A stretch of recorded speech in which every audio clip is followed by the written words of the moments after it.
How's everybody doing tonight? Yeah. Right. Let's give it up for Babe real quick, man. Yeah. Woo. Okay. Secondly, let's give it up for Jesus. A lot louder. Right. Well, I'm excited about tonight. It's our first comedy thing we've ever done like this. So I think it's going to be good. I've talked to Will a few times. Good, brother. I want you to give it up for Will tonight. Yeah.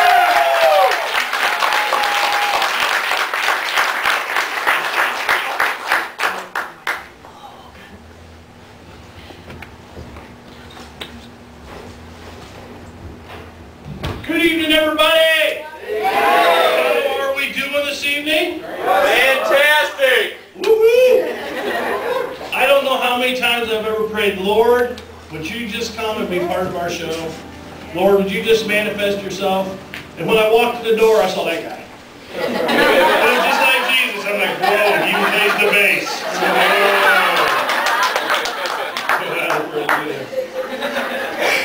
Cool.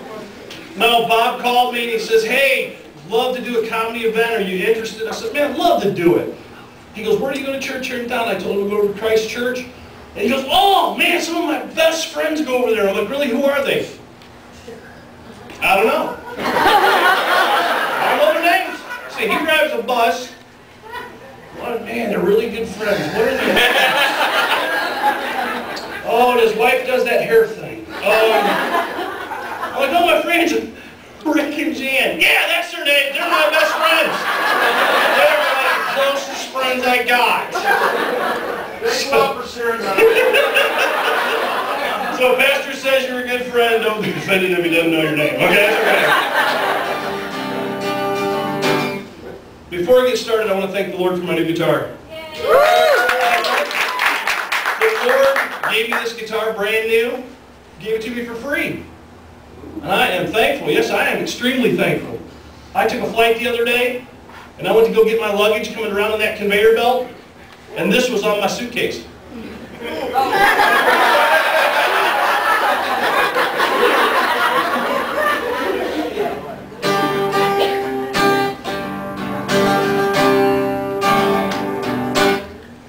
Does anybody like cats? No. No, Tuesday I don't get a lady that's that definitive. No! Keep going! Start with you. Yeah.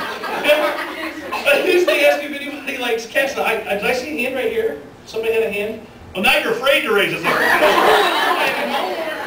I hate those hands. How do you cook them?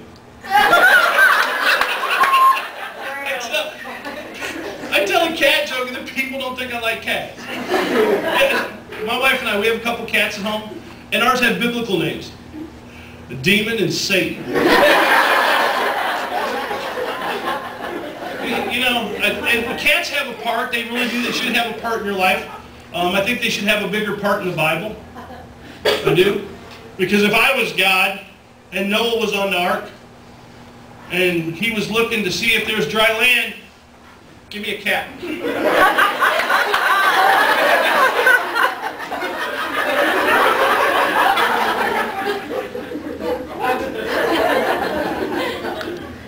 Nope.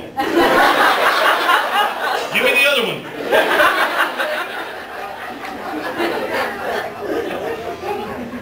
No. Cats make you feel good when they want to. Strange little animals that they are. But, I mean, by applause, is there anybody here who likes things that make them feel good? By applause? Not that lady. Not cats, don't feel good, keep going. I like things that make me feel good. And on a cold day, oh, I love it when my wife puts something in the dryer, gets it nice and warm, and I take it out and I wrap up with something like that. Oh, love that feeling. Love it. Oh, getting nice and warm. Oh, I took that feeling, the way something comes out of the dryer makes you feel, and the way cats make you feel, and I put them together. And I wrote this song. I think you're going to like it. It's called Cat in the Dryer.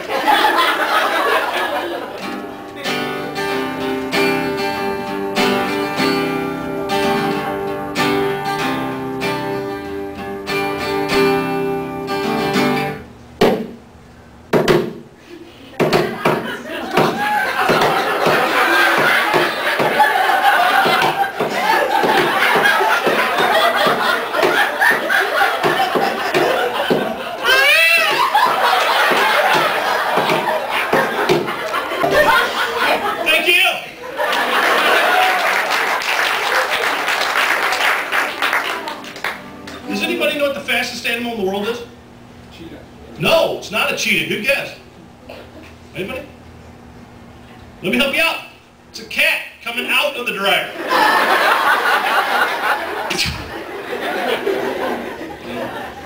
I don't want to say anything like that, make you think I don't like animals, because I had a lady after such, she's like, I don't like this cat joke. I don't.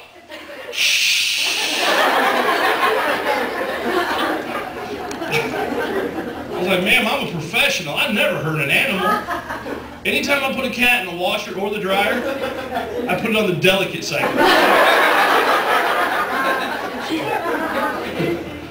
But I like talking about animals. There's animals in the Bible, right? Camel, donkey, sheep, they're all in there.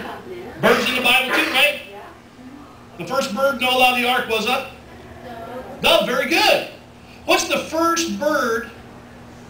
The first bird that fed Elijah?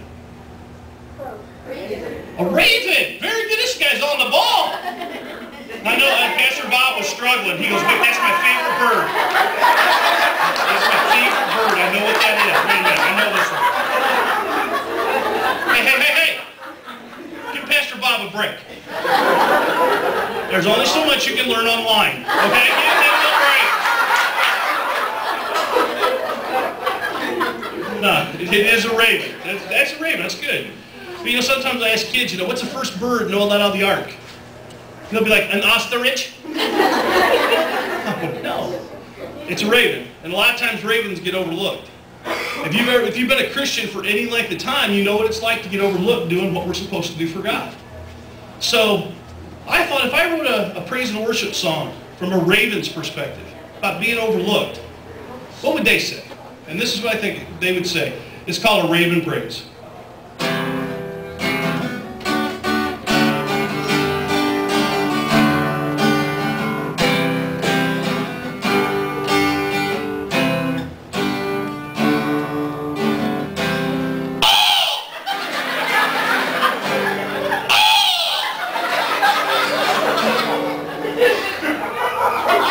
Sing along if you know it.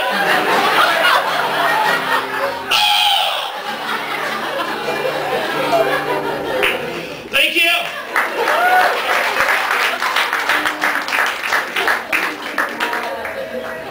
My wife and I, we get to go all over the country and share the joy of the Lord with people. Yeah, I love doing that. And, you know, we get to go to all different denominations because everybody likes to laugh. Matter of fact, we did our biggest event ever a few months ago. It was a huge Jehovah Witness conference. Yeah. But they only let me tell knock-knock jokes. Some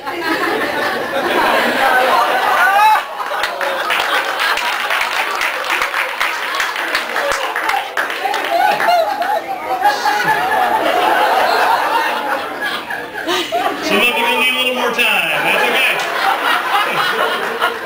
That's fine. That's okay.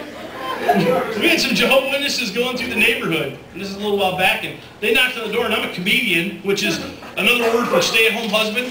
And I'm like, guys, come on in, man. Let me get you something cold to drink. Dr. Pepper, Mountain Dew, sit down. What do you guys want to talk about? As soon as I said that, they went, we don't know. We never got this far before.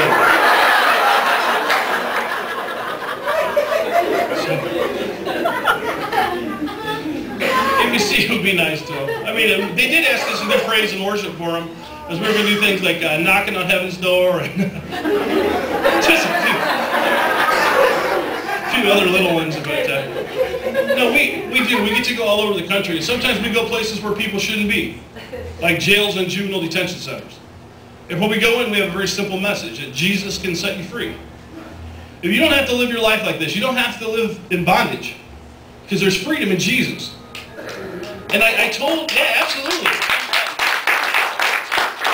And every time we go in there, we just tell them that Jesus can set you free. And this is a song that we do for them. It's called Freedom. I hope you like it.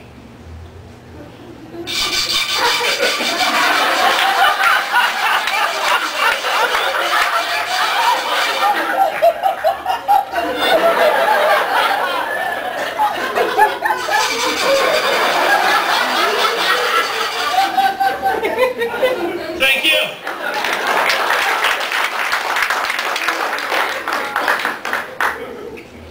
And I get people to say, You just stand up there and tell jokes with the guitar. You actually do any songs.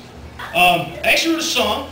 And it's a song about a time when I was a little kid, I was about 6 or 7 years old. And I had a best friend, and we were inseparable. We did everything together.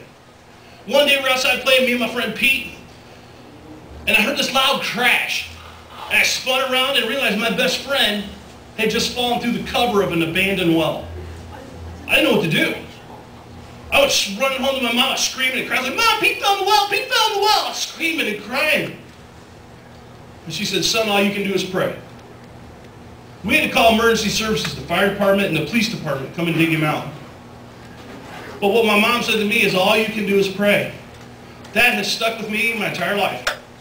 And one day I sat down with my guitar and I thought, well, maybe if I talked about this moment, the way I was feeling, the things that were going through my mind and how I was feeling, maybe I could get some relief. And I sat down one day with my guitar and I wrote this song, and every time I do it, I dedicate it to my friend Pete. And I hope you like it tonight because this is for him, and it's called Hold On.